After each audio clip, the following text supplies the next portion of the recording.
Prophet Musa was traveling with his young companion on a special journey. Allah had told him that he would meet a wise servant of Allah at a certain place. The sign of that place would be a fish. Musa and his companion carried a fish in a basket. Along the way, they stopped to rest near a large rock. While they were resting, a miracle happened. The fish came back to life and slipped into the sea. But Musa's companion forgot to tell him what had happened. The two travelers continued their journey.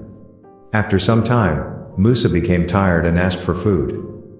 Suddenly, his companion remembered. He said, "Do you remember when we rested by the rock?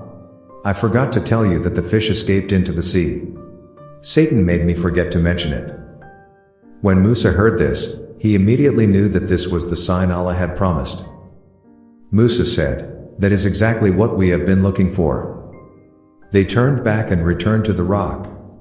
There, they found the righteous servant of Allah, known as Khidr. From him, Musa learned valuable lessons about patience, wisdom, and trusting Allah's plan. This story reminds us that Allah guides His servants in unexpected ways, and that seeking knowledge is a noble journey.